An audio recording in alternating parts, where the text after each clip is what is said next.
连战宇都亲口说严谨是好人，你还怀疑是严谨杀了战宇吗？萧，从情感上我愿意相信你说的是真的，但是这不能成为证据，你明白吗？那你有严谨杀人的证据吗？我相信严谨没有杀人。你可以相信他没有杀人，但是我也有怀疑他的权利。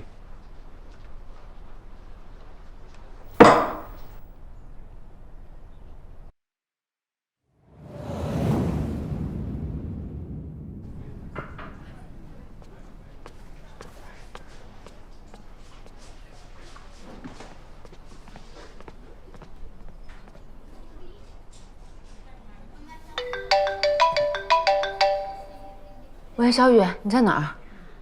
你好，你是战宇的姐姐吧？是。我是人民医院的护士，战宇现在在急救病房，你赶紧过来吧。小雨在医院。在这儿。你是病人家属吗？我是他姐。不用太担心，大部分是软组织挫伤，只是左手的食指有严重骨裂。现在昏迷的原因呢，是因为轻微脑震荡，需要留院观察几天。是谁把他打成这样的？这我们不清楚，是他自己跑到急诊来的，一进门就晕倒了。哦，这是他的手机，你收好。谢谢。谢谢啊。哎呦，这怎么回事啊？这是肯定是严谨打的。严谨？我之前问他战宇在哪，他还说不知道。可他连衣服都没换过，肯定是严谨那个混蛋。小欧，具体发生了什么，等他醒了不就知道了吗？别急啊。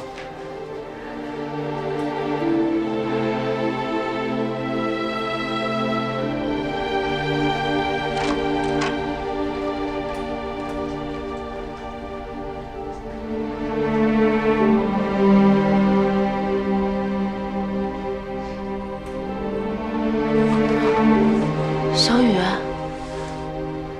姐，医生，麻烦你来看一下。傻孩子，还疼吗？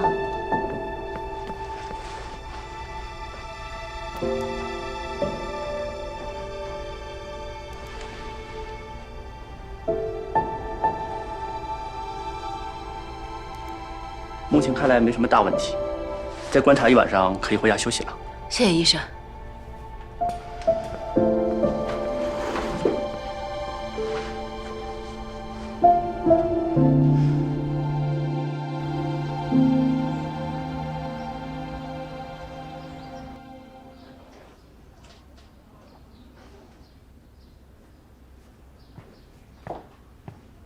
小欧，粥好了。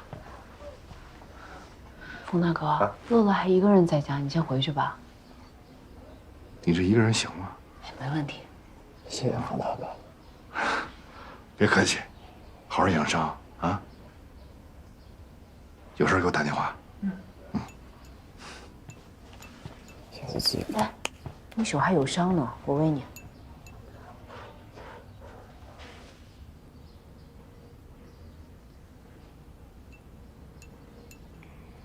姐，嗯，我妈她……你妈挺好的，已经开始化疗了。我跟她说你去外地演出了，回去就去看她。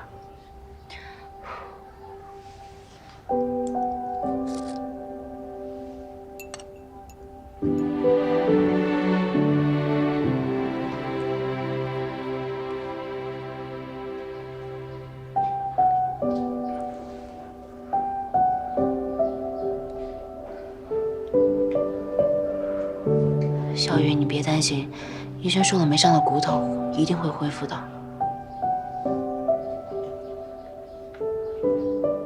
小雨，姐，我想壶水。好，你等着。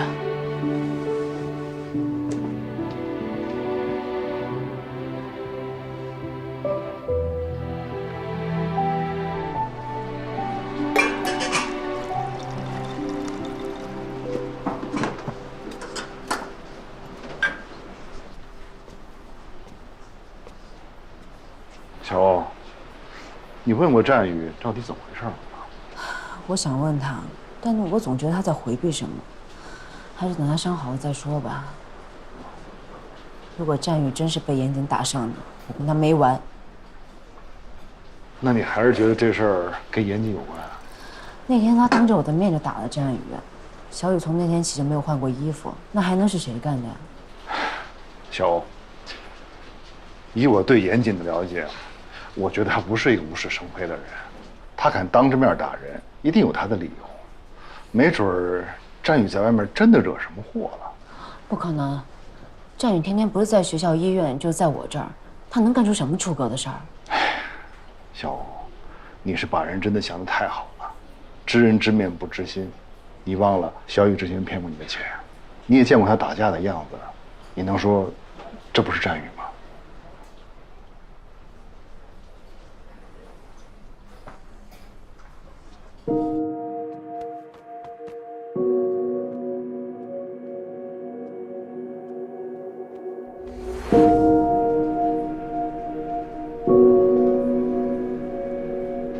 那我点到为止，你等他好一点，好好跟他谈谈。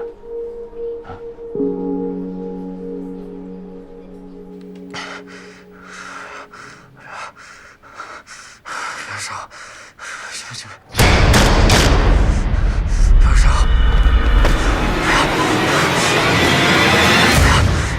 不要烧，行行行，求求你们，不要烧，不要烧，不要烧，不要烧，行行，不要烧，不要烧。小雨，是我，做噩梦了是吧？没事，有姐在啊，睡吧。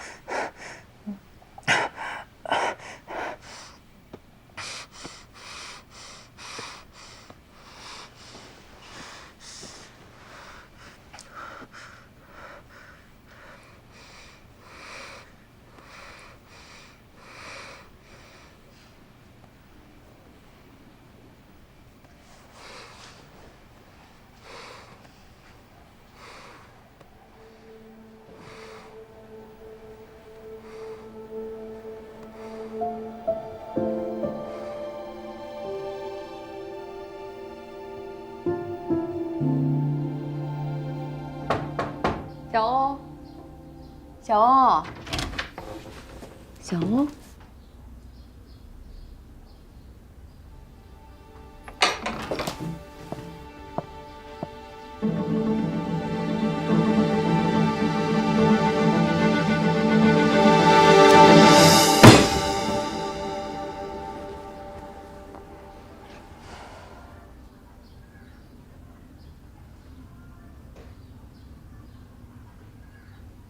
你给我下来！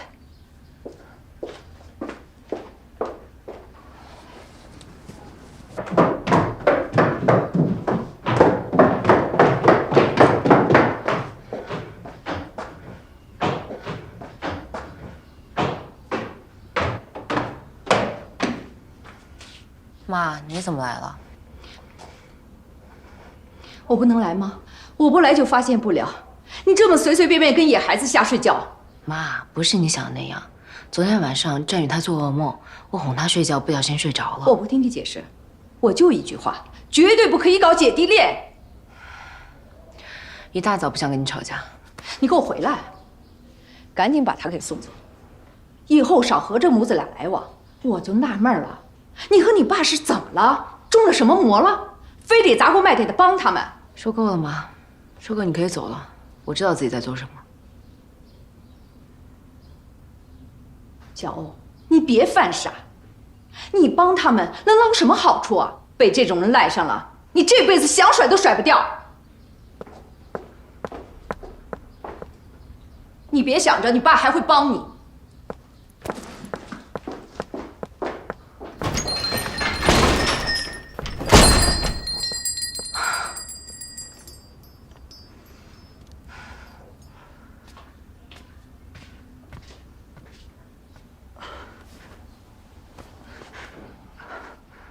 姐，我是不是应该跟阿姨解释一下？不用了，你好好休息。我去给你做点吃的。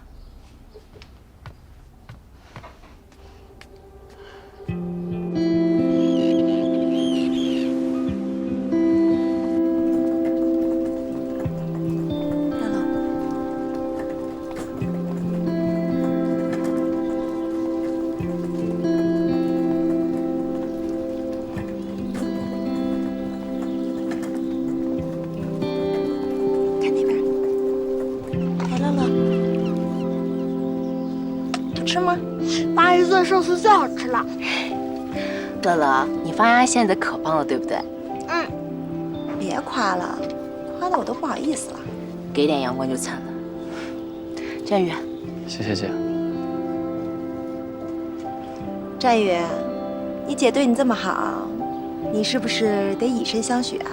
你胡说什么呢？吃饭都堵不上你的嘴。战宇，你别搭理他。谁胡说了？你照顾战宇有多累，你自己又不是不知道。战宇，我可跟你说啊，你在外面惹什么事儿都行，但是你要是敢对不起季晓哦，我可饶不了你啊！你少说两句吧。战宇怎么可能做对不起我的事儿？姐，我想下来走走。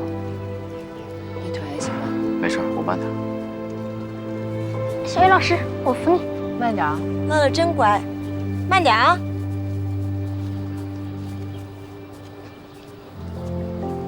我怎么觉得战宇心事重重的，是不是有什么事儿瞒着你啊？别瞎猜了，等他回头伤好了，我一定问清楚。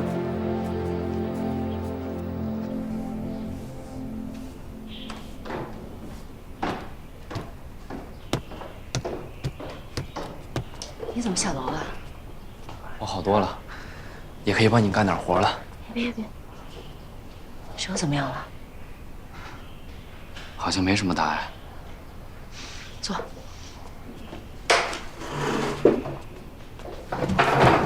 上。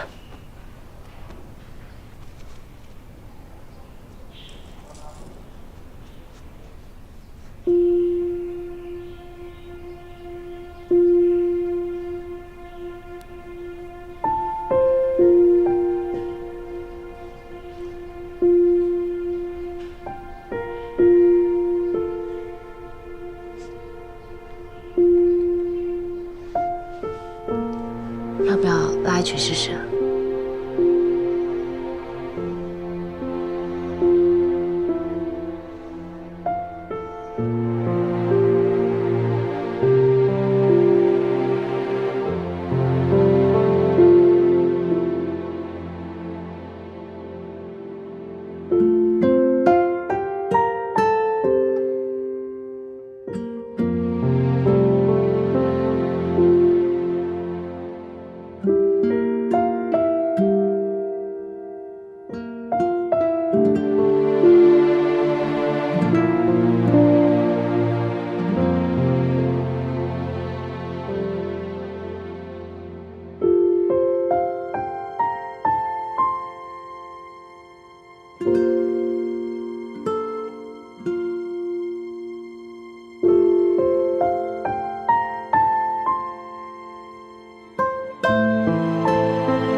你看，我就说一定没问题吧。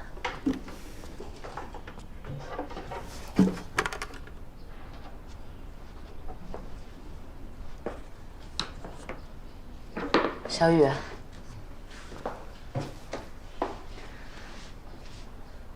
现在可以跟我说说了吗？这次受伤是不是还是严谨干的？姐，我的伤跟严谨无关，是他救了我。救了你？是我在外面惹了祸被人打，跟严谨一点关系都没有。那你跟姐说实话，你在外面到底惹了什么祸？我现在不能告诉你，但是严谨他确实是个好人。好人？好人会和那些人混在一起吗？我生日那天他把你打得那么惨，那是因为我做了对不起他的事。是不是那20万你还没有还给他？不是钱的事儿。姐，你一定要相信我，严谨他真的是个好人，他跟那个小美人不是你想象的那种关系，他爱的人一直是你。战宇说话是坦坦荡荡，眼神也异常的坚定，而他的真心话让我心里一片凌乱。我完全不知道该如何看待严谨这个人。你到底犯了什么错？你跟严谨之间到底发生了什么？对不起，姐，我现在一个字都不能说。等我忙过这段时间，我会把真相原原本本的告诉你，我发誓。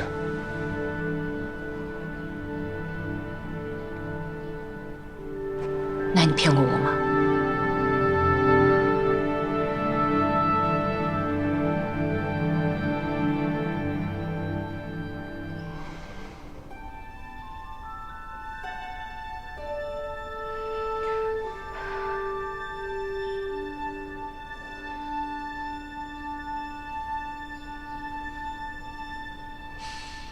好，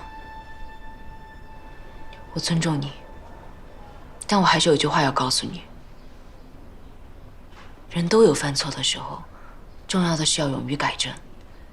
我希望你好好珍惜现在眼前的一切，为了美琴阿姨，也是为了你自己。有任何困难一定要告诉我，千万别干违法的事儿。姐，我知道了。最近我落下了很多功课，我想回学校好好补课，暂时就不来店里帮忙了。这段日子把你累坏了，你好好休息。我妈那边你也不用再去了，我会照顾好她的。等忙过这段时间，我就来店里看你。行，一定要注意身体啊。姐，我这辈子最开心的事儿就是做你爹。你放心，我一定做一个令你骄傲的弟弟。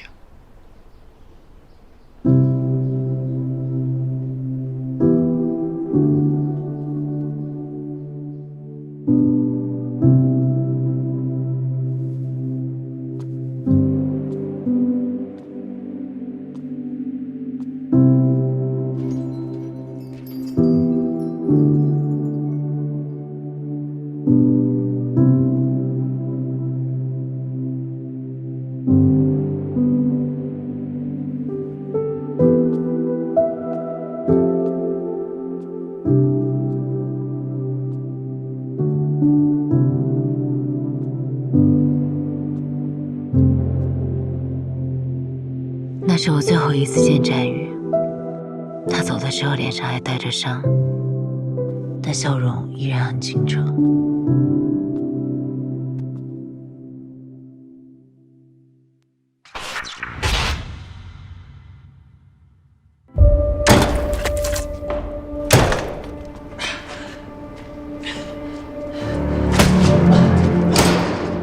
以前做学徒的时候，跟着屠夫学杀猪。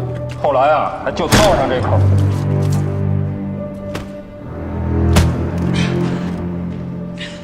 谁啊？不认识啊。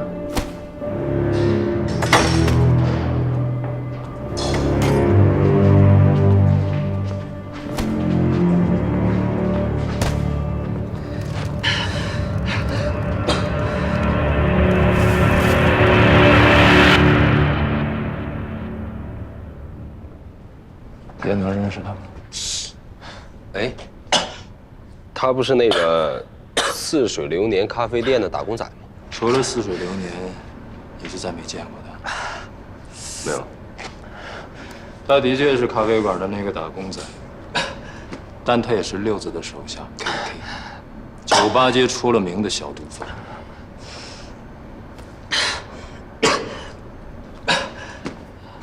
也是真不认识他。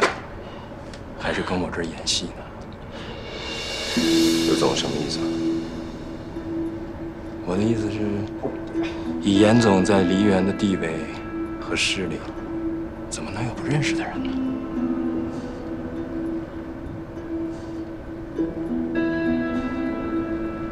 我是什么大小角色都得认识吗？接着打。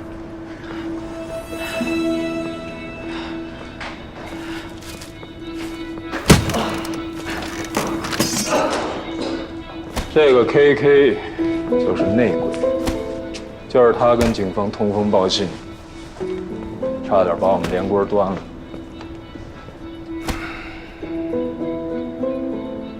我怀疑啊，他还有个同党，就在我们这群人中间。但这小子嘴太他妈硬，我是刀枪棍棒都撬不开。你是缉毒警出身，审讯这块肯定有好多招，帮我审审。不就是损失了一点象牙吗？何必这样大张旗鼓？大张旗鼓，必须大张旗鼓啊！内鬼啊，大哥！这是象牙那么简单的事吗？啊，外贼好多，家贼难防。这么多兄弟眼巴巴看着呢，我不杀一儆百，给他们好好立立规矩，我这以后队伍怎么带啊？啊！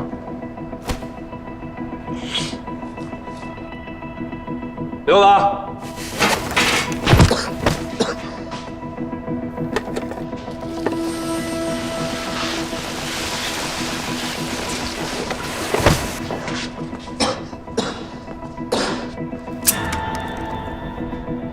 这个 KK 啊，是音乐学院的高材生，拉小提琴的。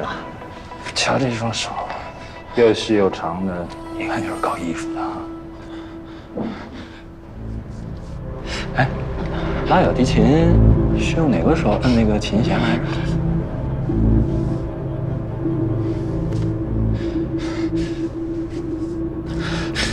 大哥，大哥，我真不知道，大哥，大哥别帮我说事，大哥，我求你了，我真的什么都不知道，大哥。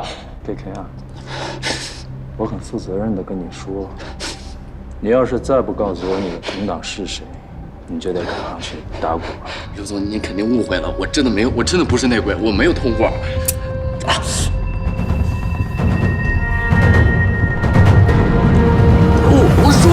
我说，我知道这是内鬼。熊孩子，还是不想去打鼓啊？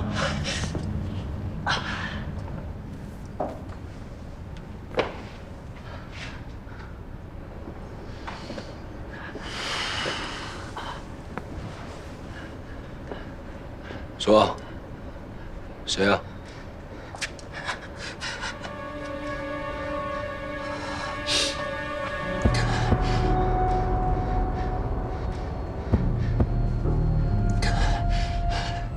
是他，他是内鬼。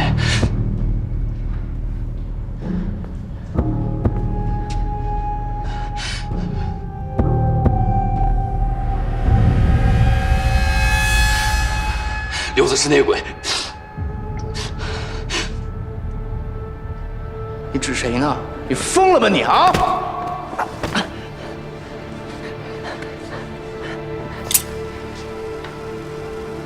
大哥，造谣污蔑，他之前进去过，他被警察说服了。小子，看着我！我跟大哥在一起这么多年，一直没有出过事儿。你现在说我，刘总是不是想死？刘总啊，我跟着刘总，他经常私底下偷偷卖您的货。交易的前2天，他给他女朋友买了新车，这钱你说哪儿来的？刘总，我真没骗您。我钱哪来的？跟你有什么关系？诬陷我，你别信他的。我有证据，刘总，我之前跟踪他，他去跟警察接头，我偷偷录了音，就在我手机里，不信您看。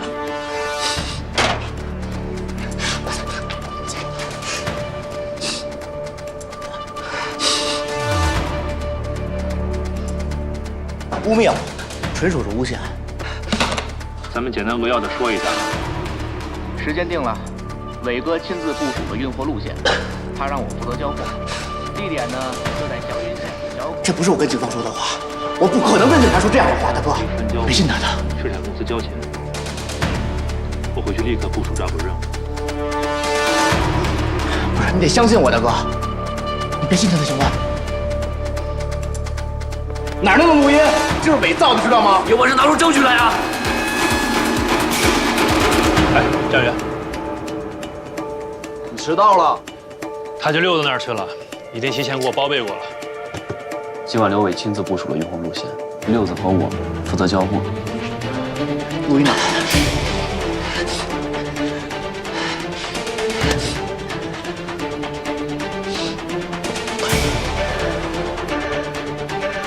原来这2年我短的货都是被你给卖的。大哥，是我承认，我错了，我下回再也不敢了。但是我发誓，我只是想挣点钱，我根本就没有背叛过你啊，大哥。谁是你大哥？一直是你。刘总，柚子之前跟我说，他说他早晚有一天会取代你的。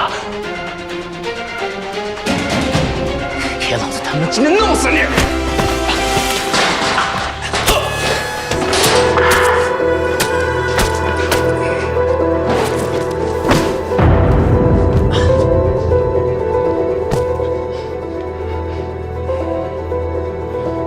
别下去，把血放干，等会儿老子剁了他。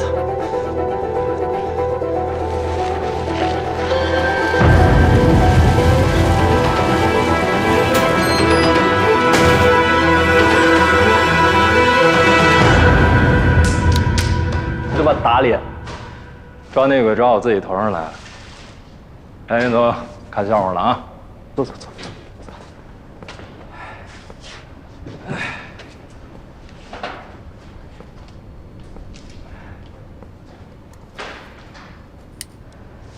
这小子怎么处理啊？把他拖出去，慢。别，大哥，我是冤枉的，大哥，真的，真的，你给我一个机会，我妈还在医院里边，我真的是冤枉的，大哥。等等，刘总，这小子是个大学生，我怕他出了什么事儿，学校跟家长一定会报警。如果因为他耽误了我们的大事儿，有一点得不偿失。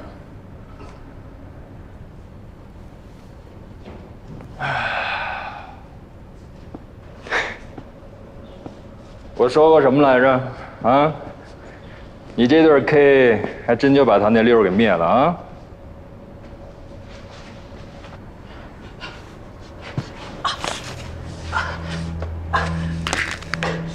敢说出去一个字，你和你妈都得死。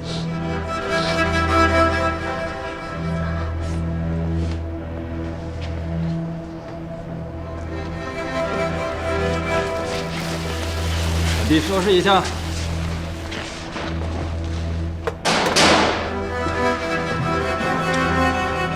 酒呢？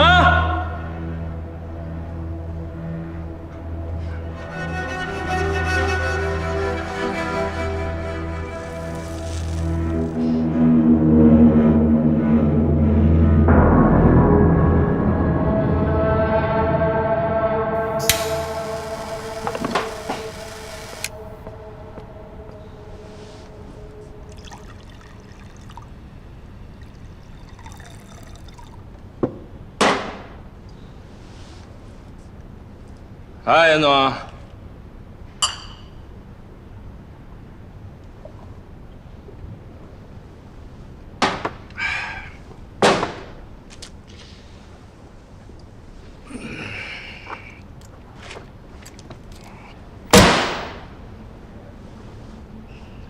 可以啊，刘总，定制款的 M1911，进口的吧？严总好眼力，当警察的时候没少研究枪械。波浪宁设计的，这个枪很耐用，威力很大。它有一个唯一的缺点，就是手枪的握把过大，容易走火。刘总可要小心。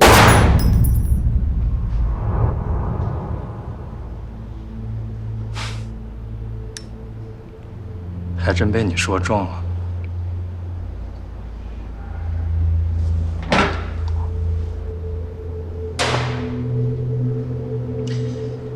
刘总也是个痛快人，有什么话咱们直说。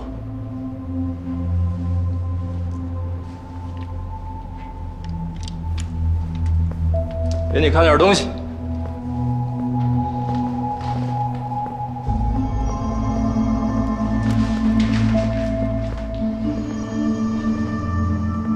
你之前破了不少案子，这种地方应该再熟悉不过了吧？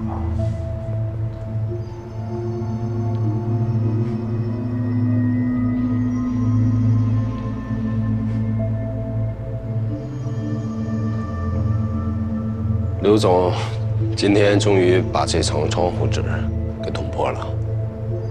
这厂子够大的，够野的。你是聪明人，这层窗户纸在你面前什么时候存在过？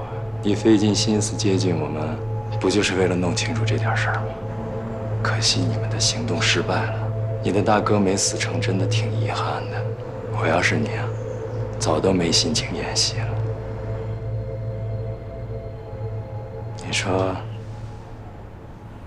这枪现在会不会走火？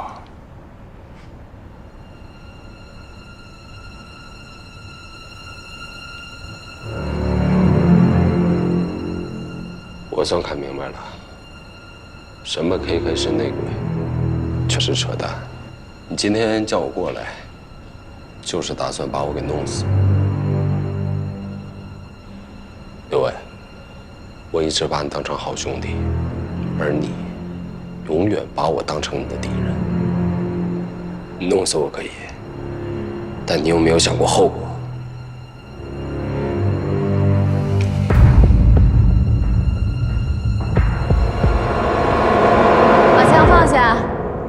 小美，我让你把枪放下。这事儿你别管。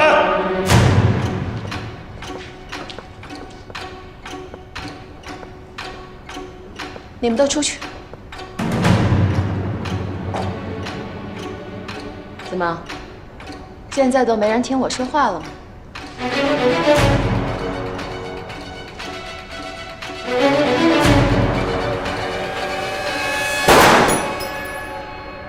都聋了，梅姐说话没听见呢。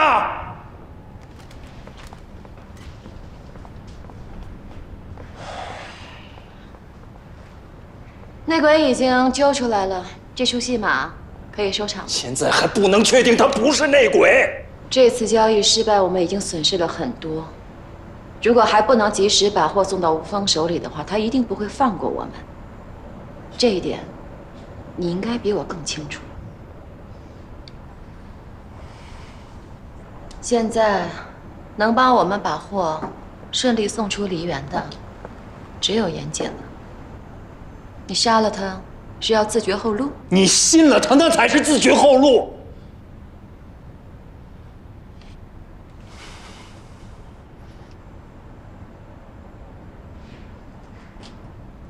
严姐，我希望你能明白，我选择你这个人，谈的是生意，不是感情。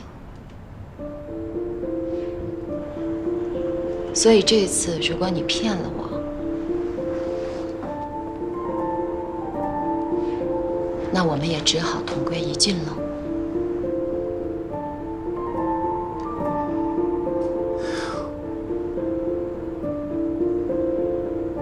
你想赌是吧？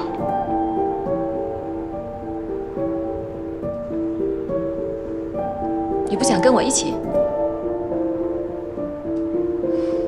我陪你。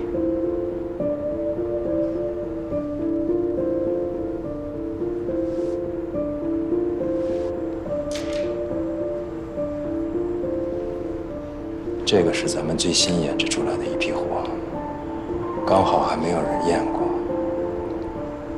严总，帮咱们验验货吧。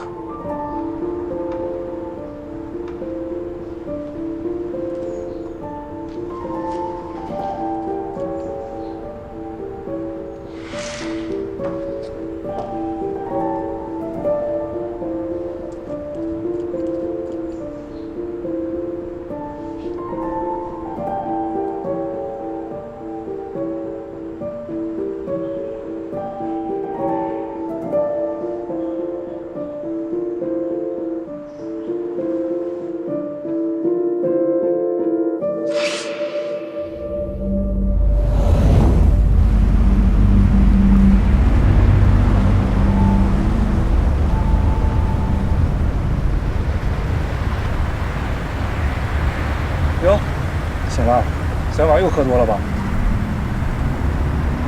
喝酒不带我跟二哥，不够意思啊！你们去哪儿？去哪儿？执行任务呀。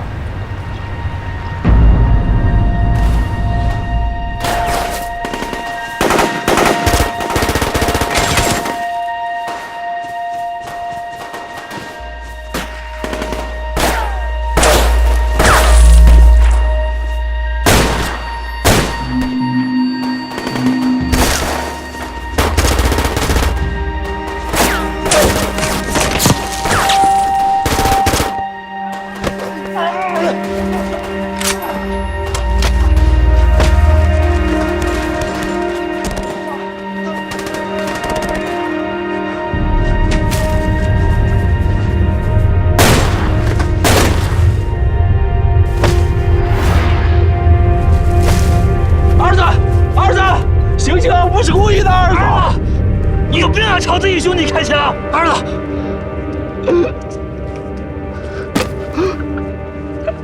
你们两个笨蛋！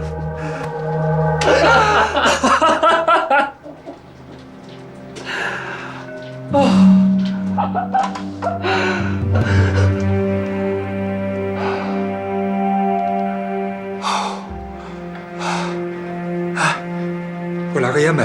就惦记着抽烟，有烟没？没带，找找。火机呢？打火机呢？哎，在呀。丢了啊？火机呢？好好找找。上哪儿去了你？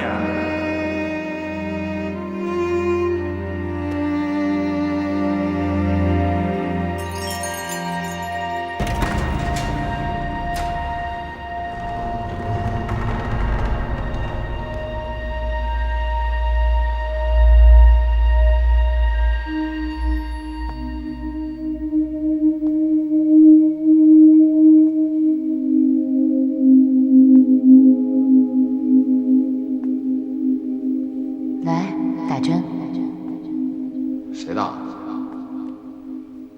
给你打。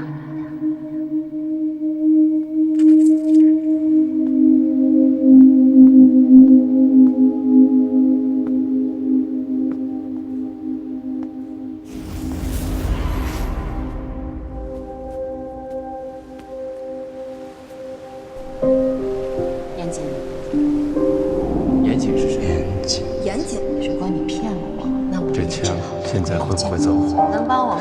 他是什么人？有可能挺过去。我什么事儿没搞清楚才停掉啊？能确定他不是内鬼？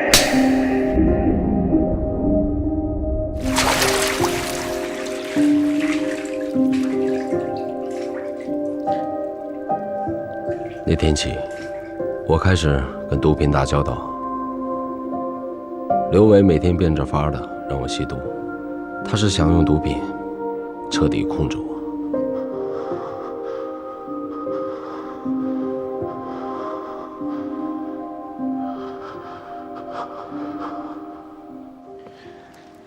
你既然都活得出来了，为什么不把制毒工厂的具体信息透露给禁毒支队啊？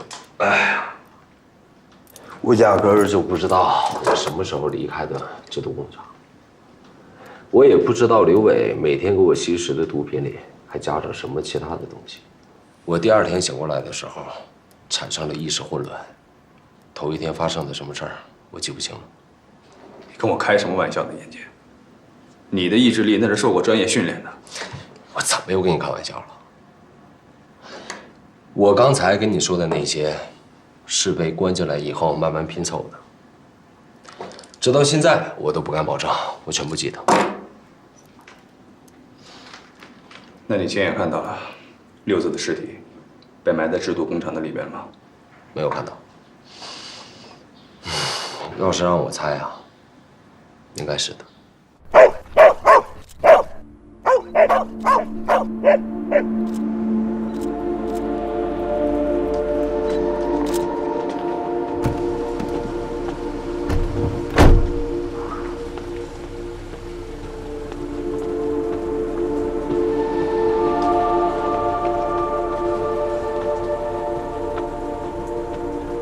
赵支队，找到了。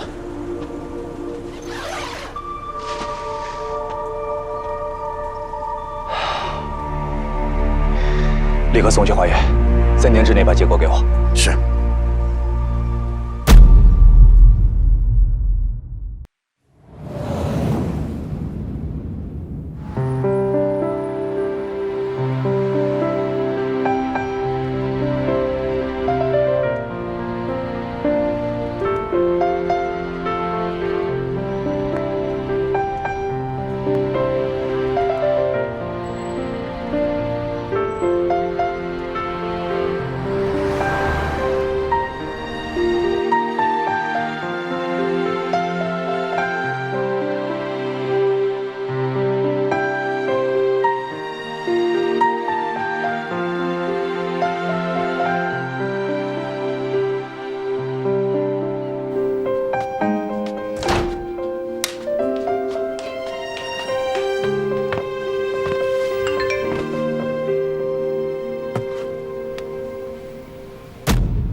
你来干嘛？你怎么了？真不会。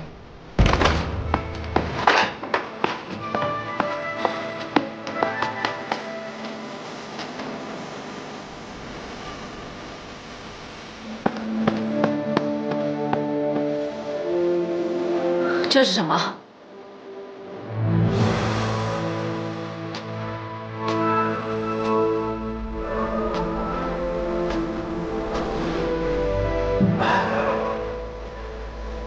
你吸毒啊？像我这样的瘾君子，在惦记我干嘛？走啊！我让你走啊！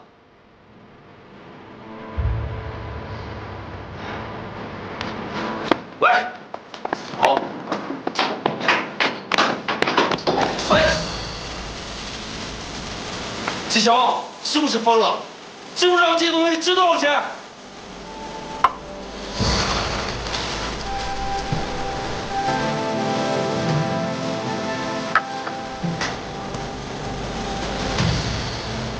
给我滚！滚！从今往后，你是死是活，跟我再也没有关系。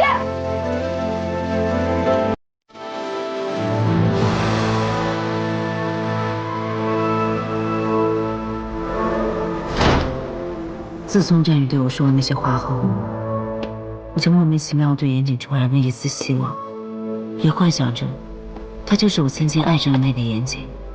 而当我亲眼看到他吸毒时，那仅存的最后一丝希望破碎。我发誓，我要彻底忘了他。严谨吸毒？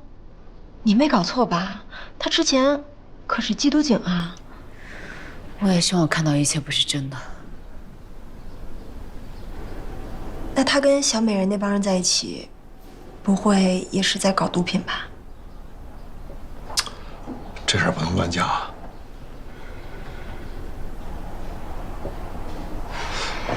是战宇通知你去看严谨，那问题战宇怎么知道严谨吸毒的？战宇该不会也吸毒吧？绝不可能。战宇在我这儿住这么长时间，我没有发现他有什么异常。至于他怎么知道的，可能严谨吸毒的事早就被别人知道了，他只是听说的。那他还让你去看严谨，这不合逻辑啊！这战宇最讨厌严谨了。好了好了，你们都别再说了，我现在1秒钟都不想浪费在那个人身上。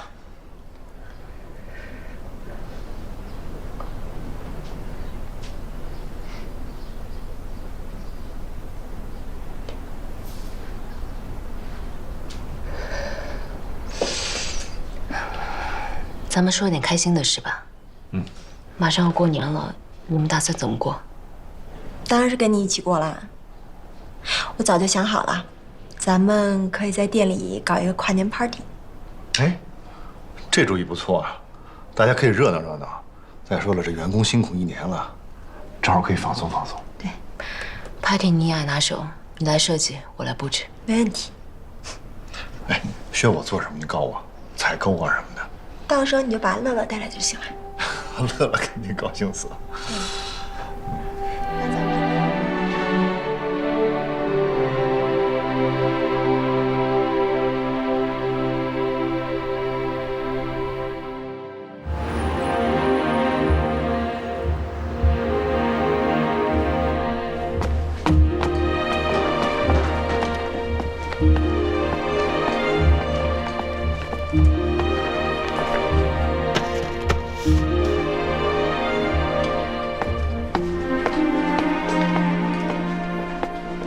战宇来不来？我之前问他了，年底啊学校事儿多，他肯定是来不了了。这新年大家都忙着过节，他能有什么事儿啊？而且 party 就是人多热闹，我还想让他演奏几曲呢。他有时间还得去医院照看他妈呢。那把阿姨一块叫过来不就行了吗？你就给他打电话说我们都想他了，让他务必到场。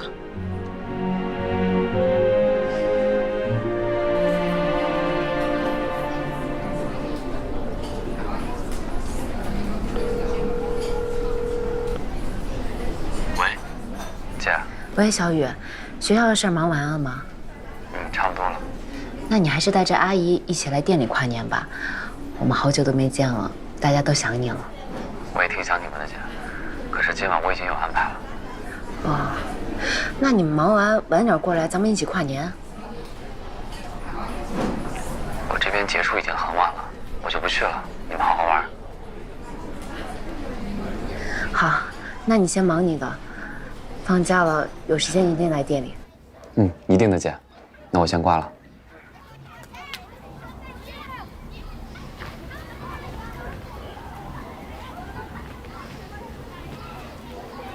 这个战友也太过分了吧！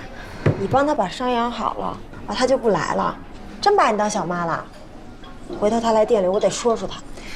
你赶紧干活吧，还有一堆活没忙完呢。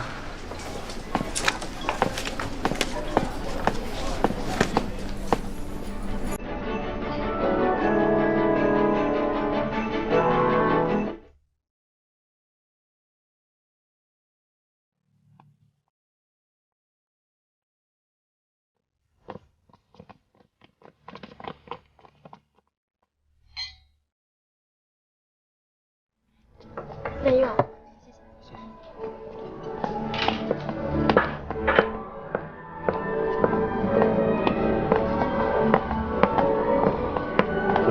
怎么样？漂亮吧？啊？好漂亮啊！老冯，哎，新年快乐！快乐！新年快乐，冯大哥！哎呀，不管，来坐。坐吧。坐。哎。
小欧，是乐子这两天有点感冒，今天吃了感冒药有点困，要不我带他先回去，你们接着玩啊。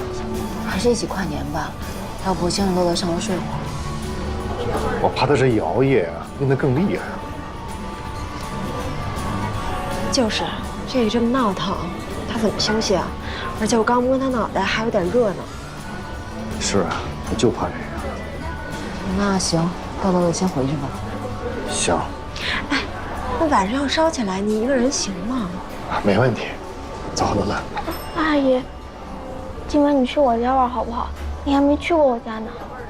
乐乐听话啊，方阿姨还有别的事儿呢啊，咱们走。乐乐都邀请你了，你就去吧。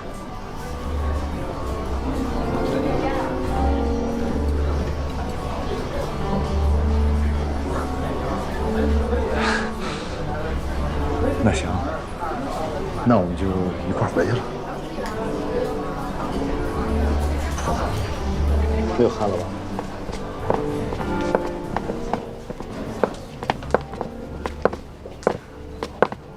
新年快乐！新年快乐！拜拜。拜拜。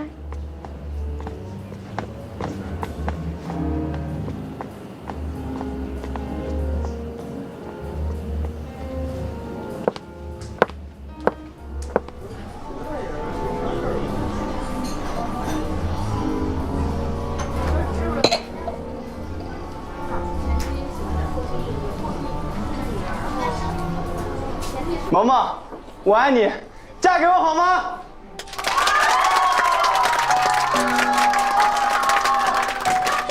嫁给他，嫁给他，嫁给他，嫁给他。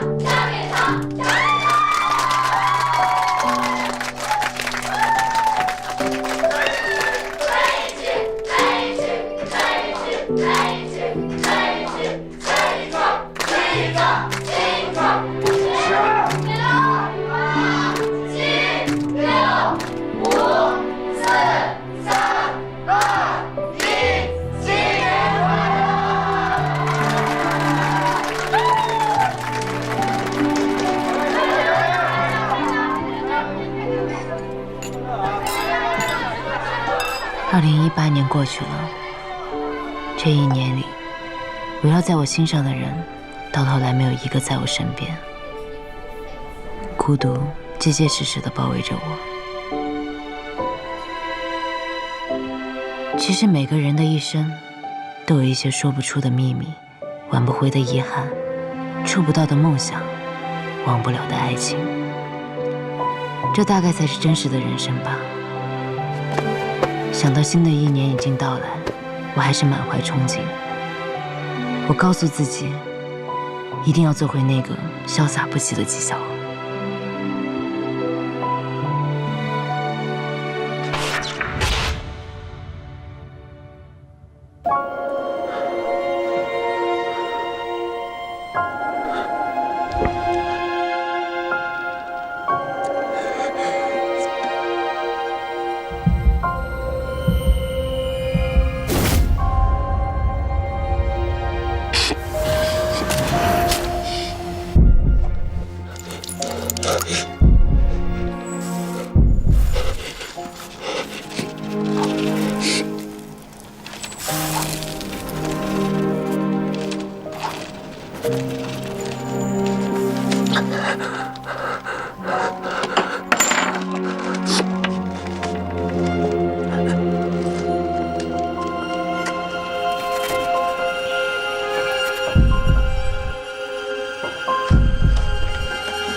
胭脂，你会骗我吗？我这一生只可能骗你一件事，就是有朝一日我不在了。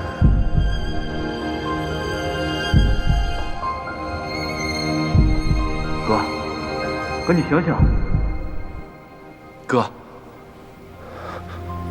哥，你没事吧？哥，醒醒！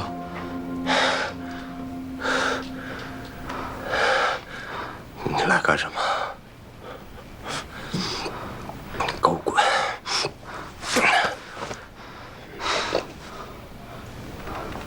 哥，你真吸毒了？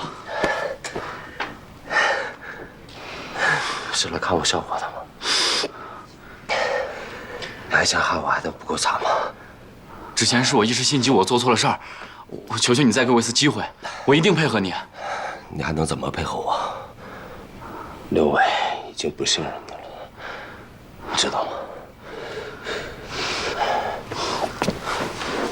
那我该怎么做？我都听你的，哥。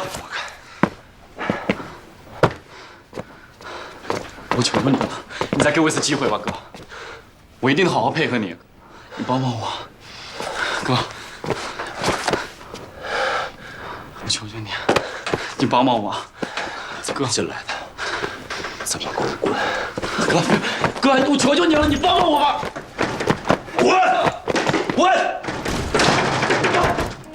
求你了，你帮帮我吧，哥。你给我个机会。我真的知道错了，我真的知道错了。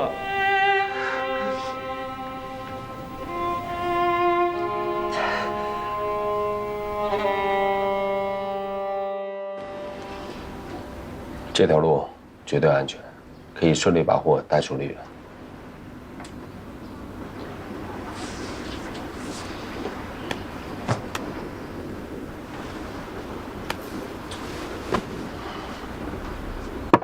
都是山路，路不好走，一旦出了什么问题，容易脱身。稳妥起见，还是先找人探探路吧，做到万无一失再行动。行。那至于出了梨园以后具体怎么走，就听刘总的指挥吧。那我们的货怎么伪装呢？我的1/3在我爸的物流公司一直有专门的货车配送海鲜，进出货记录都很干净。我们可以在货车厢里做一个夹层，这个车经常出入梨园，跟检查站那帮人都很熟，他们一般也不会查我的车。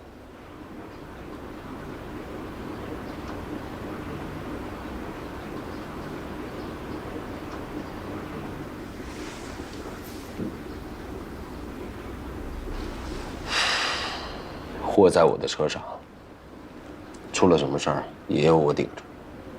刘总，你安心了吗？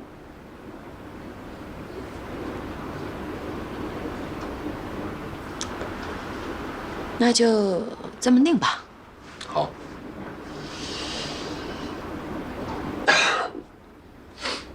那我们定哪一天啊？吴峰让大师正算着呢，应该这2天就有结果了。好，那我先找人把车改装了啊，先走。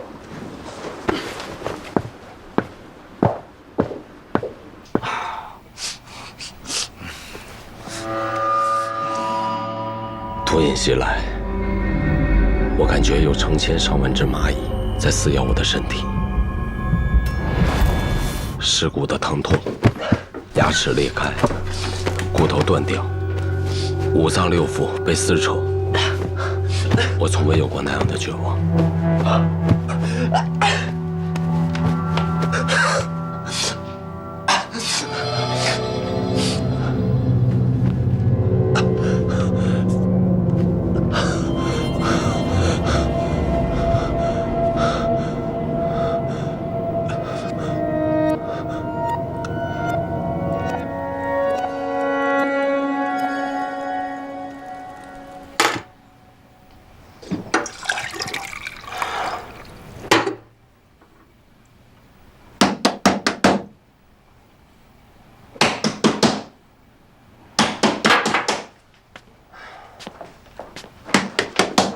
严谨，开门！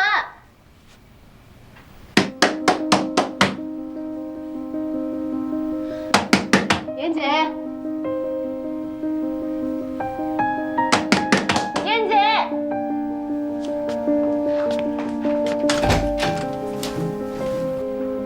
今儿不回。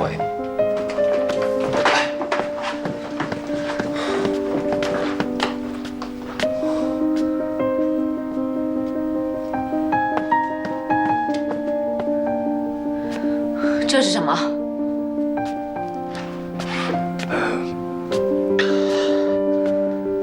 你吸毒？像我这种瘾君子，你还惦记我干嘛？纪晓，你是不是疯了？你知不知道这些东西值多少钱？从今往后，你是死是活，跟我再也没有关系。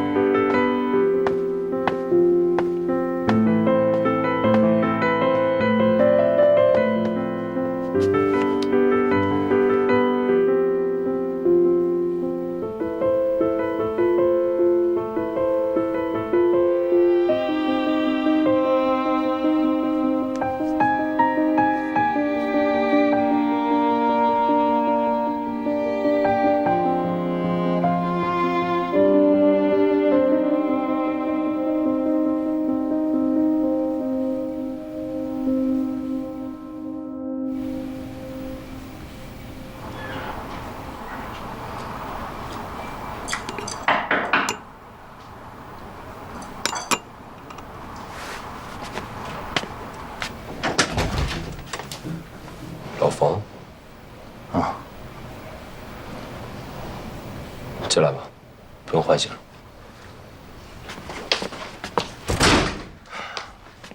找我什么事儿啊，老冯？严姐，你从什么时候开始沾这玩意儿的？你这么做对得起你曾经穿那身警服吗？那身衣服我早就给扔了，我不像你那么执着。严姐，我一直觉得你是一个有数的人，你再混，你有底线。我真没想到，你堕落成这样。我也不知道自己怎么就走到这一步，可能是钱多少了吧。我早就想好了，人固有一死，无非是早一天晚一天的事儿。你也不用管我了，你全当不知道，让我一个人自生自灭。干嘛？给我去戒毒所，走。我不去。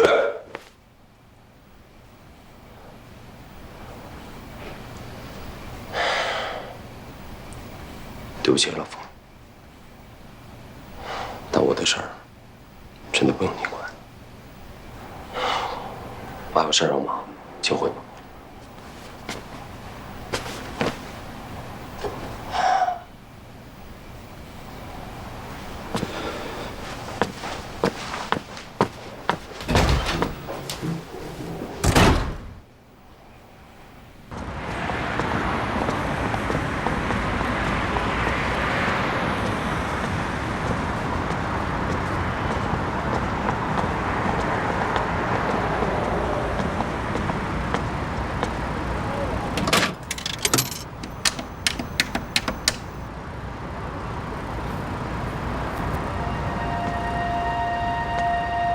1/3餐厅的海鲜运输车携带毒品，车牌号是云 TTS 386，1月3号上午11点38分进行交易。你是谁啊？喂？喂？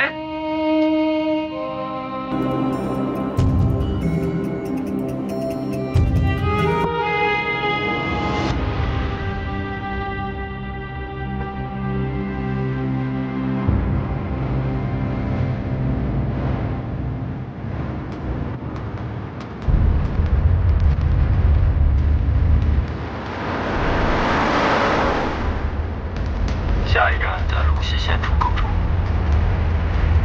鲁西县出口处。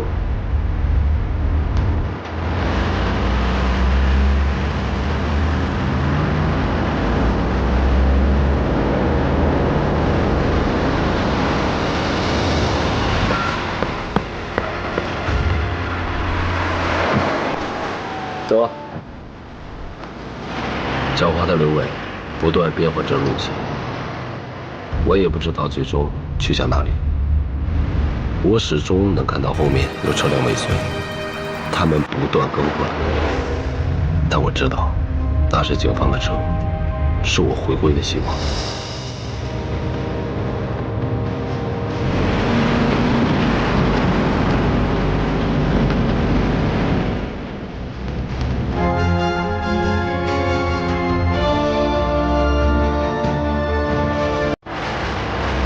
经过2个小时的颠簸，我最终顺利到达交货地点。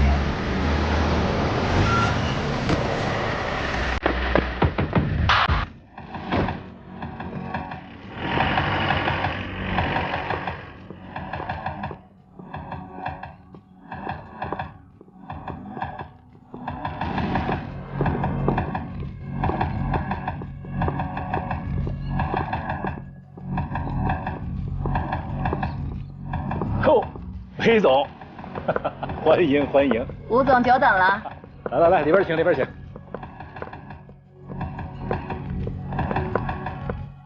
走。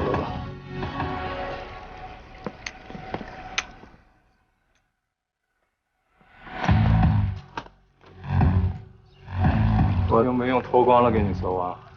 哎呀，好了。别想破坏。快坐。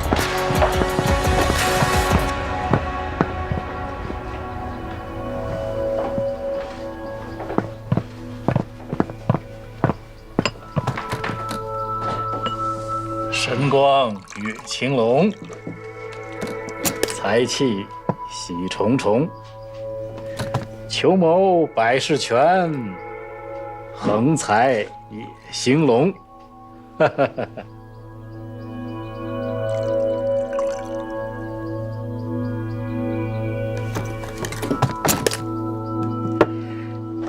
算过，今天啊是吉星高照，万事顺心，一点都没错。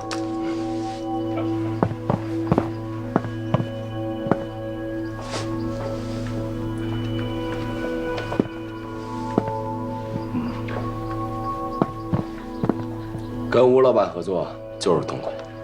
哎，严总，你可是我的贵人啊！哎，哪里的话，是吴老板您瞧得起我。严总太谦虚了。哎呀，这话慢慢聊啊，茶要趁热喝。哎，行，雷总，咱们以茶代酒庆祝一下，祝我们旗开得胜，马到成功。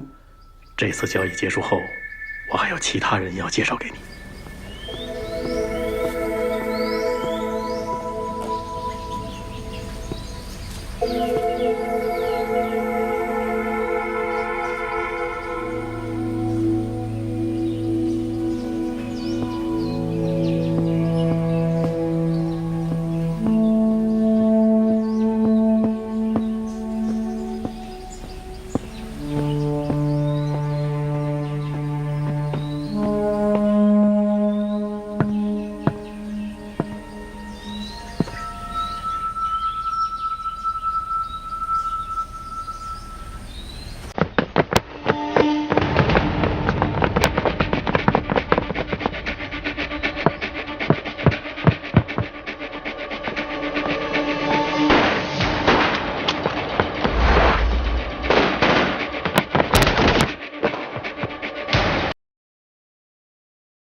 跑不掉了。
剩下的事儿，赵警官应该都清楚了。好吧，今天咱们就到这儿吧。这就完了？完了，把人带回去了。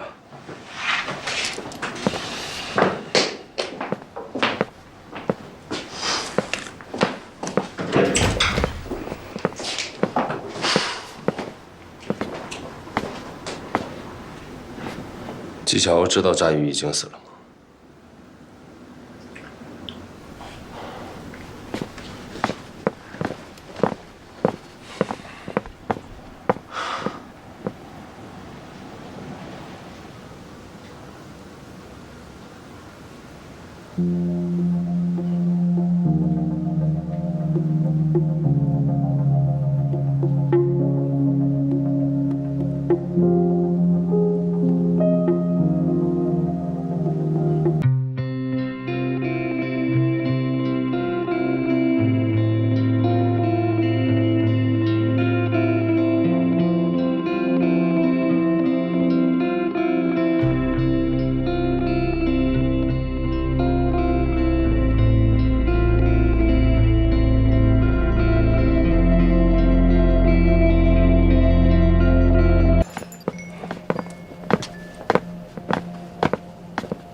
头，接到群众举报，在万方北里一个高档小区发现了尸块。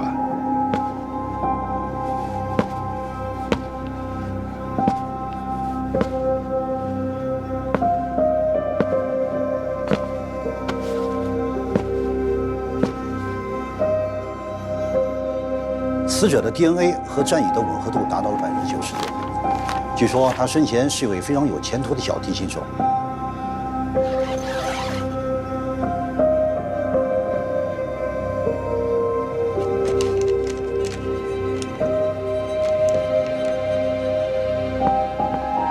通过调查，死者衣物里发现的打火机属于一个叫严谨的人。此人是本市1/3海鲜餐厅的老板，也曾是名缉毒警。这个严谨涉嫌一起特大贩毒案，刚刚被抓，目前被关在梨园一看。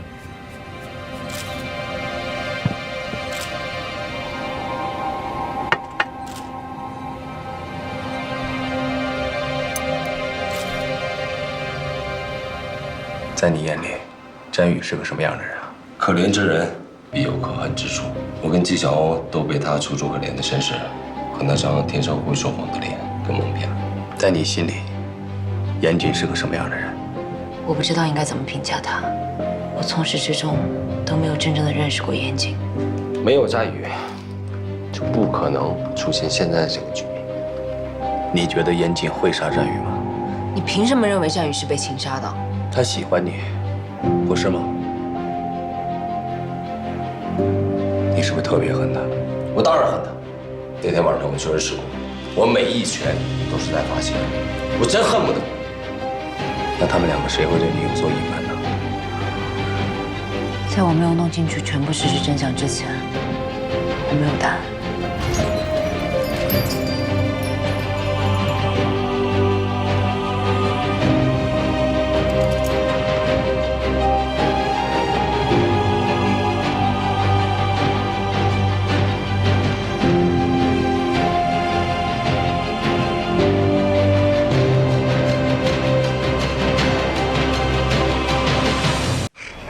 难得出去吃个晚饭嘛，想吃什么你也点。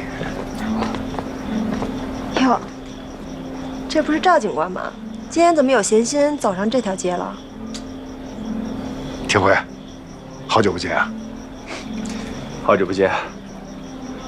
啊，我听小欧说了，你们俩在一起了是吗？恭喜啊！谢谢啊。你是来找小欧的？你就不怕被这条街上的回忆闪瞎了眼？请刷注意点，我们是来查案的。战宇的案子，我们还有事呢，先走一步啊。真是冤家路窄，这么多警察，怎么偏偏这案子落在他的头上？走，去看看小欧去。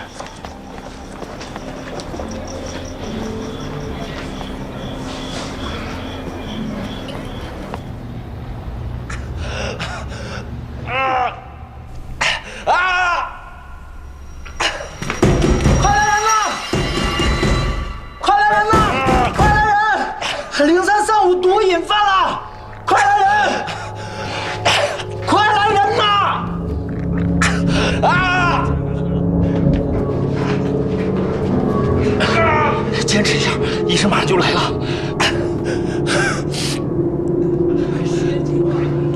戒不了的。啥时间是啊？看他的难受成这样，干啥嘛？非要吸毒？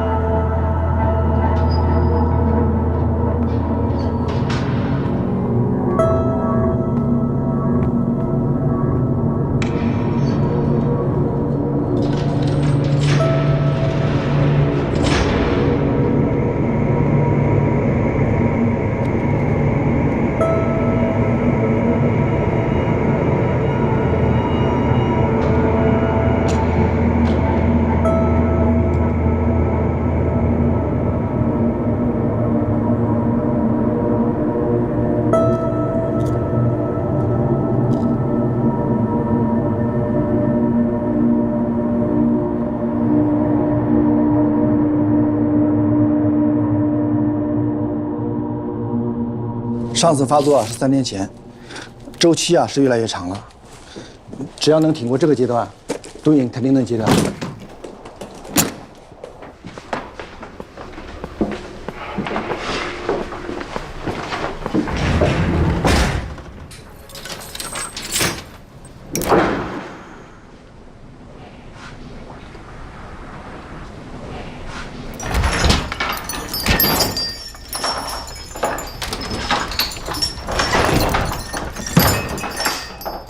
小欧，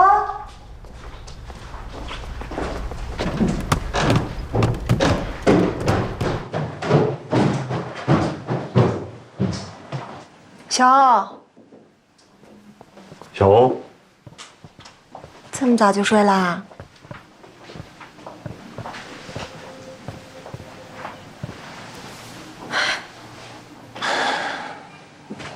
我刚才碰见赵廷辉了。他是不是来找你了解战宇情况的？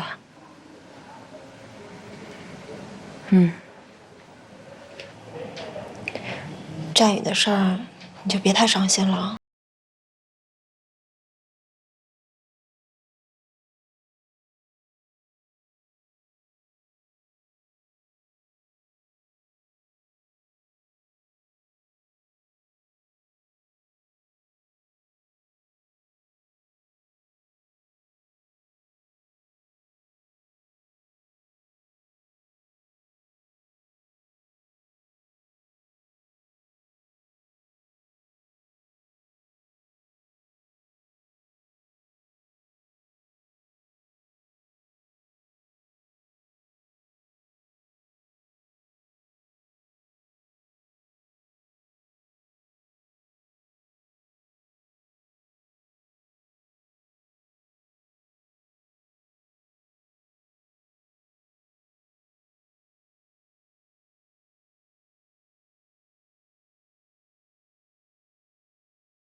李国建，这孩子马上宣判了，你给我看好了啊，别惹事儿。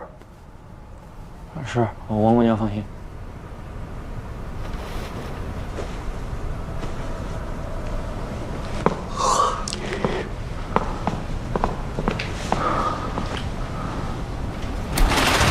哎，大哥，您这个名牌上万呢，换上吧。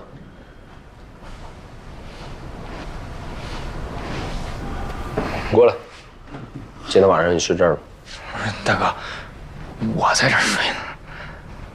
那边那么大地方呢，串一串。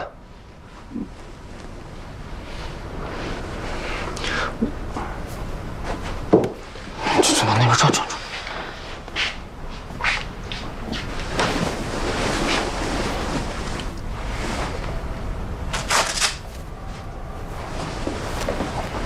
还不谢谢大哥？一来就挨着大哥睡。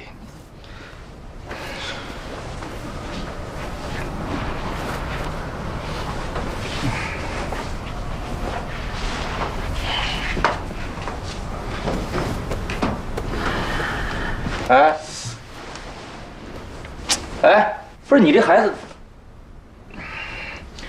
真不懂事儿。叫什么？0362。名字？马林。多大了？18。犯什么事儿进来的？我杀了个骗子。你说什么？为什么？他骗了我爷爷的救命钱。那你爸呢？我没有爸妈，是我爷爷把我养大的。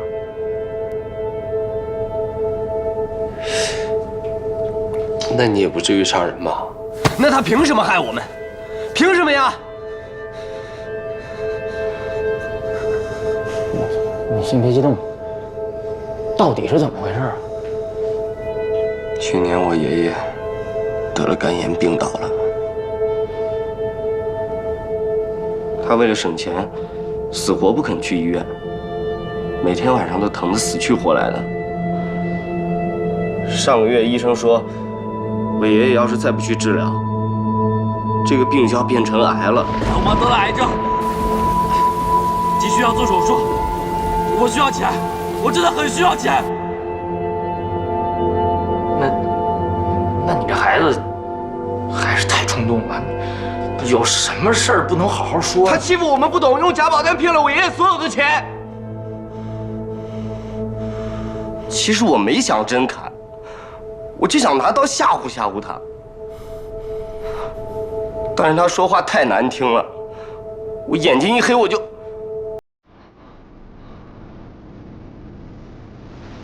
我没想到后果会这么严重。我没想到事情会这么严重，我以为失败了还可以再来一次。过去30年的生活背景，一直令我无法理解战宇的背叛，而马林的出现让我彻底明白了战宇的世界与不得。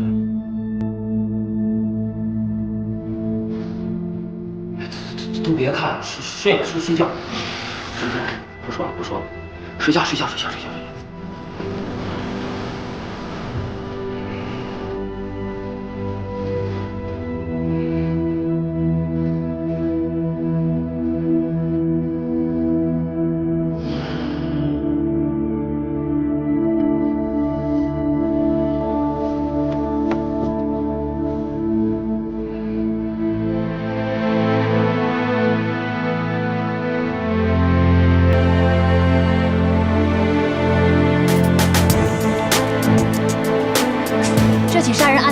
是音乐学院大3在校生，今年刚满22岁。死者生前品学兼优，曾获得全国青年小提琴比赛金奖。死者在遇害后尸体被残忍肢解，抛尸多地。嫌犯作案手段残忍，案件性质恶劣，对社会造成了极其不良的影响。如此美好的青春少年，为何会在今年伊始惨遭杀害？请持续关注本台记者的后续报道。慢用。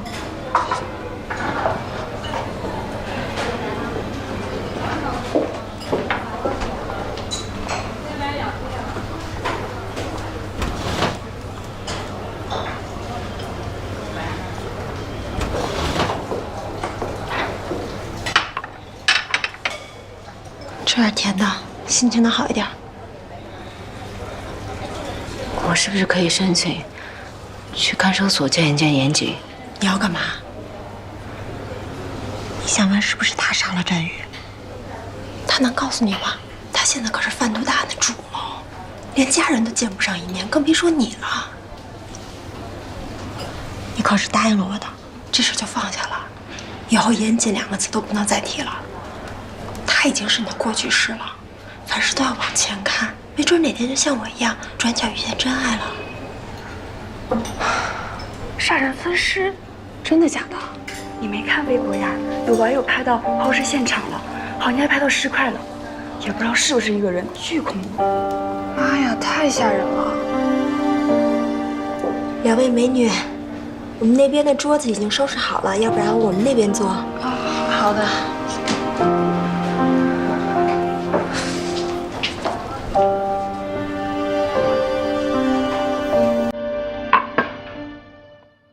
别看了，你这几天都不许刷微博，什么都不许看，听我的。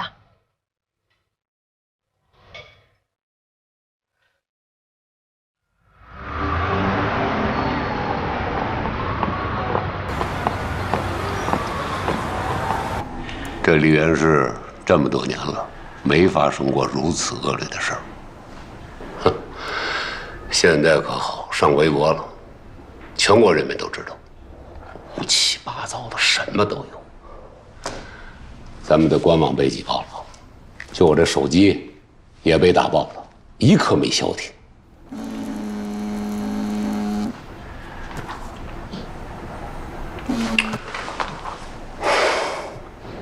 其实我也没想到事情会闹到这个地步，但是局长，现在已经是自媒体时代了，我们出警难免会被群众看到，群众一好奇就会拍点什么，这我们控制不住啊。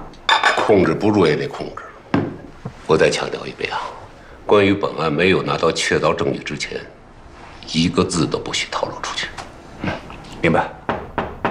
局长，进来，过来坐吧。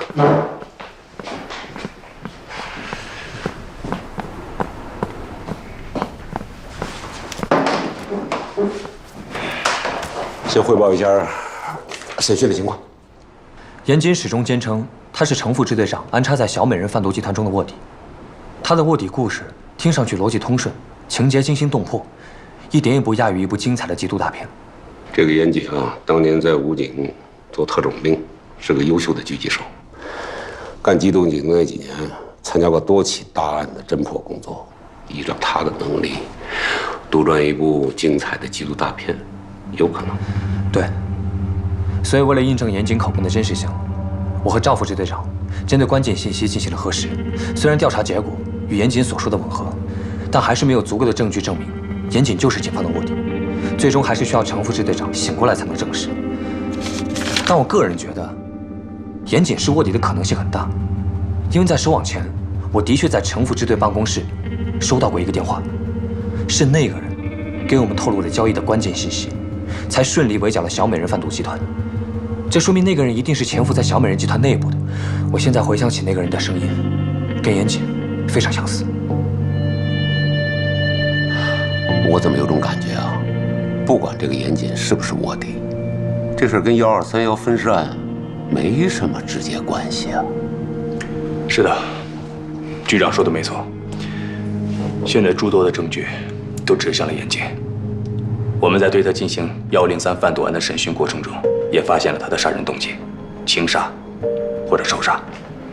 詹宇不仅是因为纪晓鸥才跟严谨产生了积怨，他也背叛过严谨。当然，这一切都要基于严谨真的是警察的卧底基础之上。如果他不是卧底，他们俩之间的积怨就要重新考虑了。纪晓鸥怎么说？纪晓鸥从始至终都不知道战宇的贩毒行为，也不知道小美人和严谨之间的所有事情。在他眼里，他只是经历了一场不太愉快的感情。而且纪晓鸥嘴里的战宇，跟严谨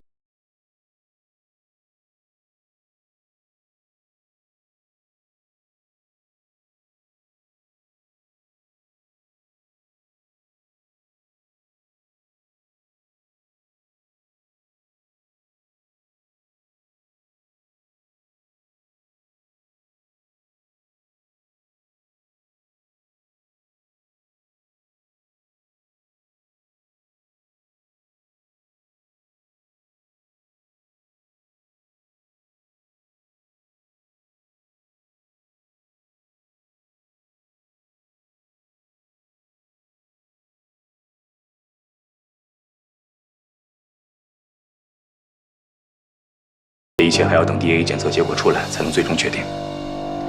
法医也在藏尸袋上发现了一些土壤的成分，我们会根据这些成分进行分片排查的，尽快找到分尸现场和作案工具。哎，你们不是已经发现了这个运尸体的垃圾箱吗？那就根据监控，应该可以判断出分尸的大概位置。啊，局长是这样的。严谨居住的小区明宏公馆，它属于新的社区，旁边道路的监控还没有完善，而且垃圾桶也是我们在周围搜查的时候无意间发现的。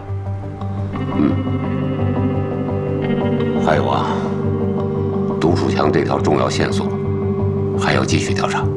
知道你们二位都很辛苦，没办法，我还得下刀，尽快破案。明白。是。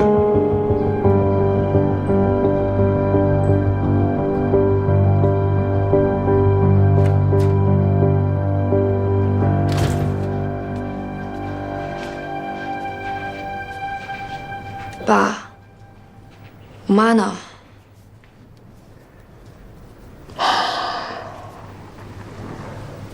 她很不舒服。您能不能给禁毒支队打个电话，问我哥的情况，看看他们是不是搞错了？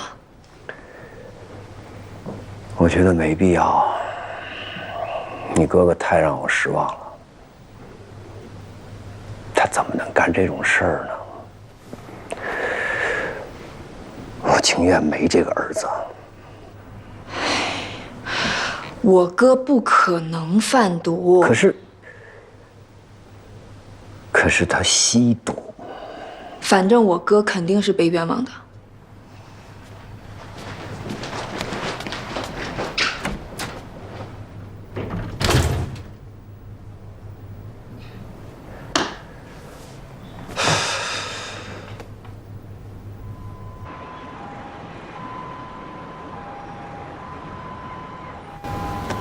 浩浩的话在幼儿园得了第1，我为了奖励他，给他买了个新书包，他特别开心。小孩就是小孩，今天早上叫他起床比以前都痛快。他就是总问我，爸爸什么时候回家？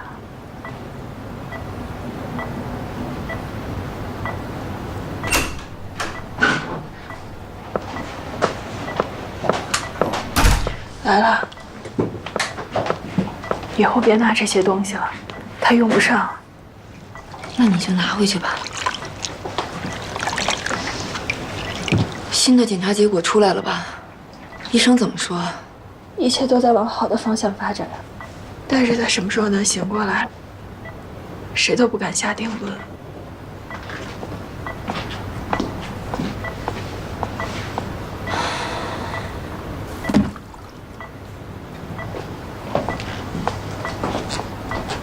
你哥他怎么样了？进去半个月了，还是一点消息也没有。我试着以辩护律师的身份申请见面，禁毒支队一直都没批复。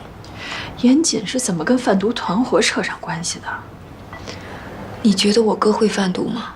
当然不会了。二子当年的死，老程和他到现在都难以释怀，他怎么可能会去碰毒品？再说了，他图什么呀？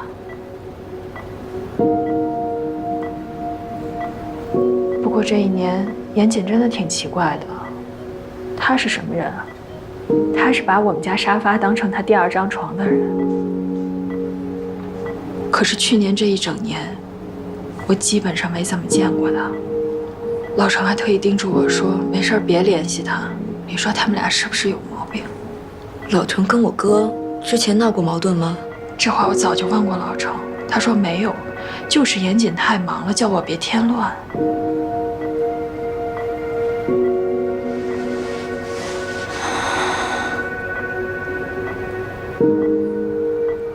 老程是什么时候介入103贩毒案的？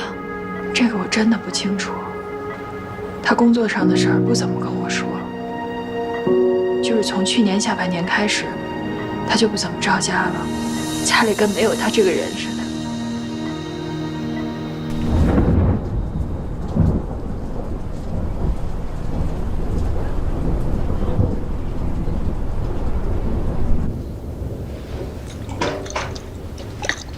臭娘们儿！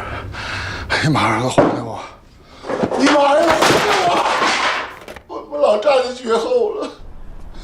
我老占你绝后了！你们还我儿子！老占你绝后了，你知道吗？我老占你绝后了！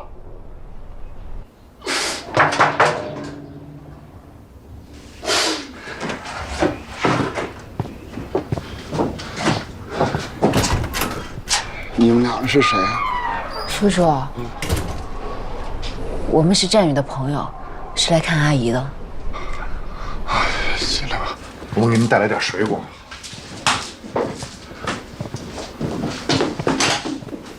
阿姨，阿姨，我是小欧，能听见我说话吗？阿姨，成天装死，成天装死，你怎么不去死？你还我儿子！好了好了，冷静，还我儿子！冷静。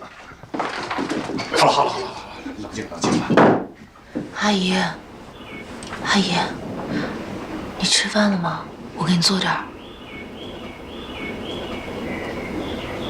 啊，小雨该回来吃饭了，得准备饭了。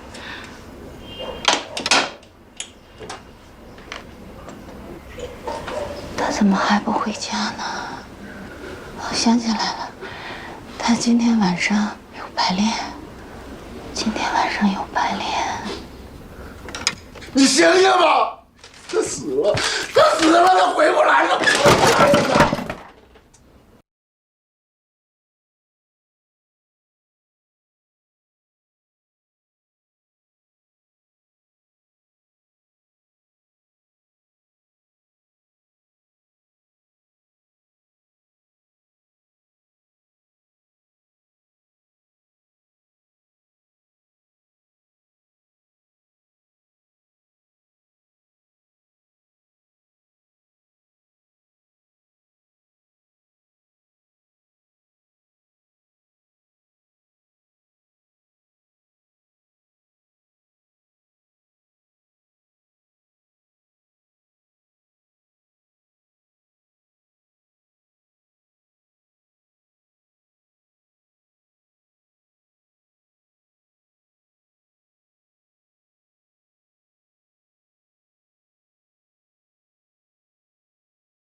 哎，严总有消息没有？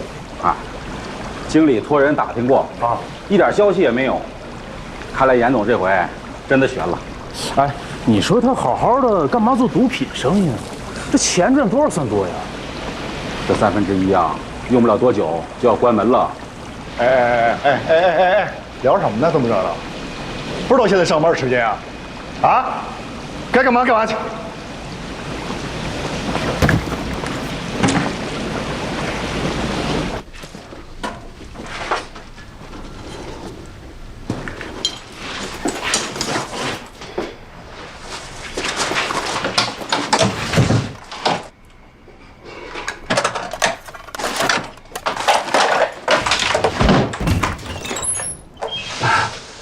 柴啊，嘛呢？没干嘛，我码了一下货，现在下班了。等等，包里什么呀？没什么，2件脏衣服，拿出让我看看。脏衣服有什么好看的？那，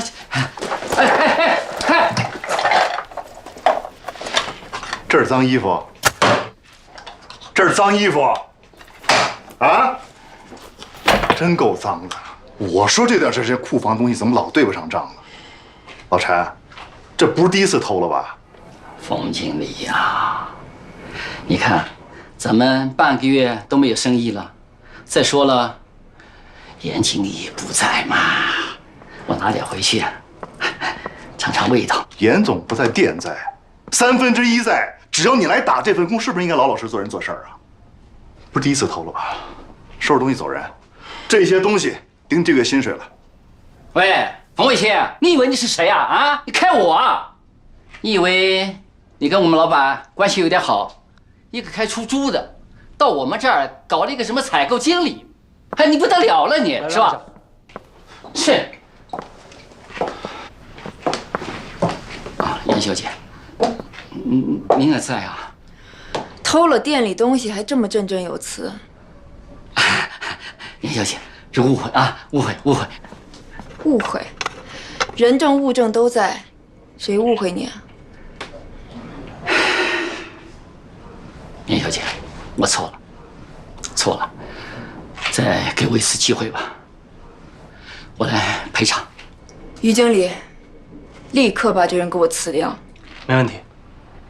你们都给我听好了，1/3没欠过你们1分工钱。要是还想在这儿好好干，就给我老老实实的，一切都听部门经理的安排。听明白了吗？明白了。干活去吧。去我办公室。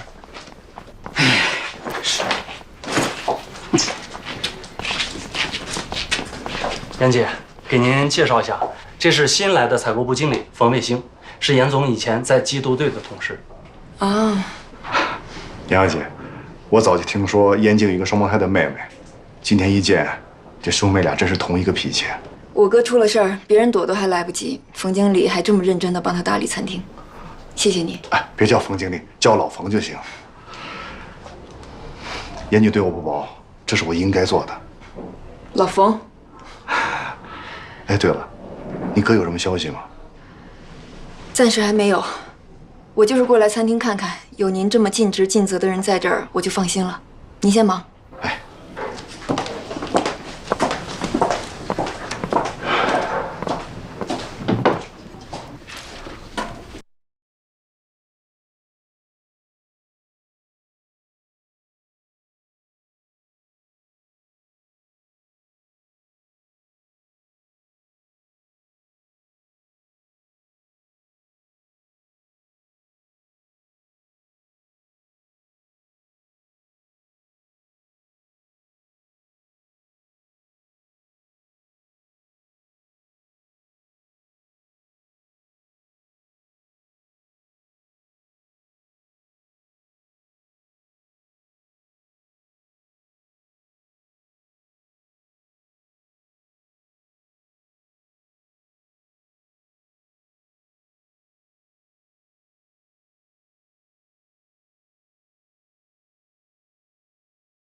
你先出去吧。好。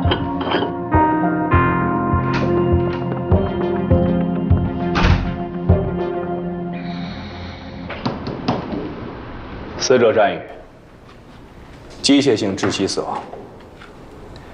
死亡24小时之后，被人肢解分尸。我们在战宇的尸体袋子里找到了属于严谨的打火机，所以严谨被锁定为战宇案的第一嫌疑人。这是死者六子，也就是刘伟的手下，身中数刀，失血过多死亡。后来尸体也被人分尸了。严谨指认刘伟就是杀害六子的凶手，但是目前没有证据能够指向这个点。具体是谁分的尸，现在还是不太清楚。1个月之内发生2起分尸案，你们说说吧，各自都有什么想法？这2具尸体都被肢解得很碎。单从肢解的手法来看，2起案件的凶手对人体的骨骼构造都非常了解。法医的验尸报告也表明，2起案件的分尸凶器都是类似于菜刀一类的小型利器，所以不排除是同一人所为。我认为可以并案侦查。我不同意并案。虽然分解工具和分解的方式大致相同，但抛尸的方式不同。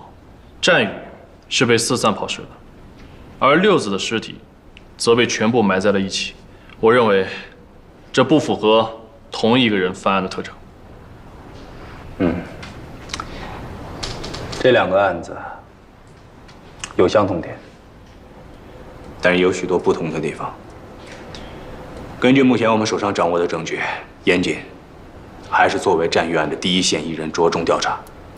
等 DNA 的检测结果出来，如果严谨家的血迹确实是属于战宇的，那么我们就……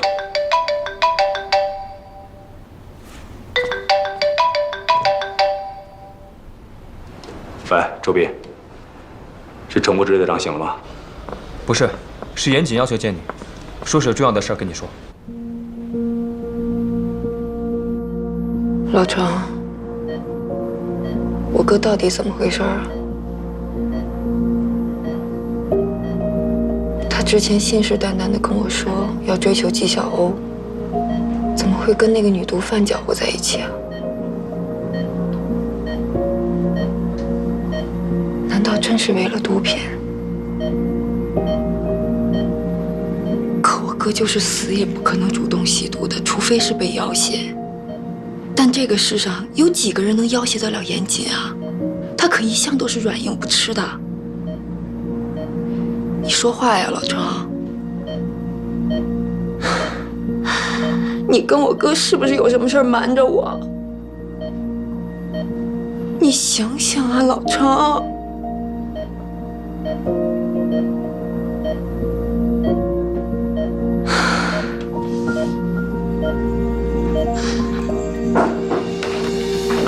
说吧，找我什么事？我要知道更多关于战宇的事儿。战宇的死亡地点在哪？死因是什么？不好意思啊，这个案子我真的是无可奉告。你这么着急把我叫过来，是应该有什么线索要跟我分享吧？我记得上一回你审我的时候有说过，战宇案是特大杀人分尸案。那你还记不记得我以前有跟你提过，刘伟他从小就跟师傅一起杀猪的事儿。他之前杀过好几个人，都是他亲自上手分的尸。你们应该已经找到六子的尸体了吧？如果分尸手法和战宇案雷同，那就证明我的分析没有错。看样子咱们是不谋而合了。刘伟的杀人动机是什么？肯定是刘伟发现了那20万是战宇拿的，是战宇冤枉了六子。那一天在制毒工厂，要不是我劝刘伟不要找人麻烦，估计战宇就让刘伟给活埋了。战宇临走前，刘伟亲口威胁他，如果走漏半点风声，他和他妈都不想活命。刘伟这个人啊，做事向来狠毒。他表面上是放了战宇，但他为了确保安全交易，私下除掉他也不是没有可能。赵定文，六子的尸体到底有没有找到？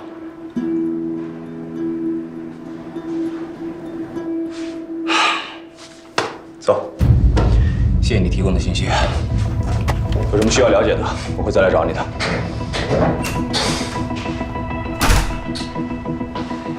头儿，我觉得严谨的那些话，就是为了故意扰乱我们的视线。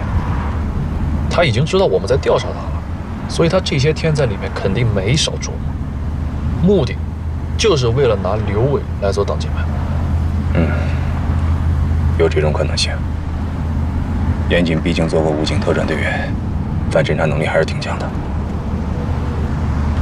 不过你要客观的去想，他说的话也不是没有可能性的。这样吧，为稳妥起见，把刘伟也列入嫌疑人的名单。没必要吧？现在没有任何证据指向是刘伟杀了战宇啊。彻查严谨的思路不变，但是毕竟我们的侦查工作还是初步阶段，咱们全都得考虑在内。明白了，头。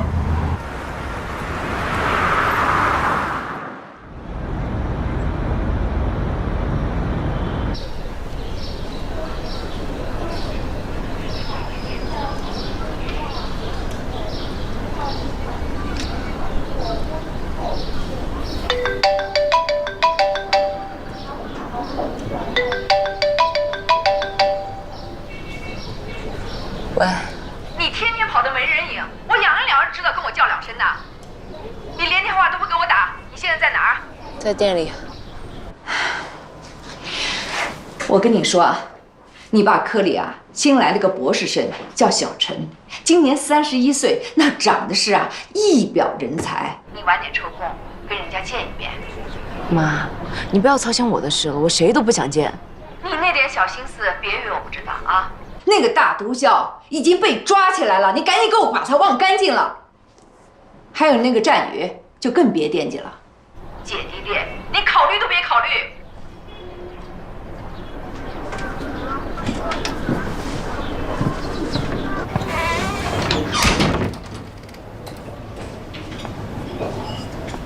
不舒服呀？我也不知道，这2天老是胃不舒服，老想吐。要去医院吗？不用，我上去歇会儿吧。那你去吧。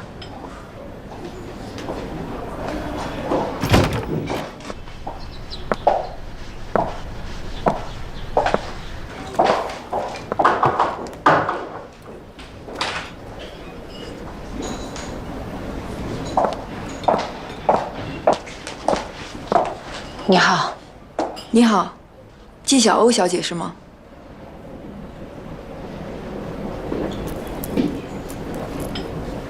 我叫严慎，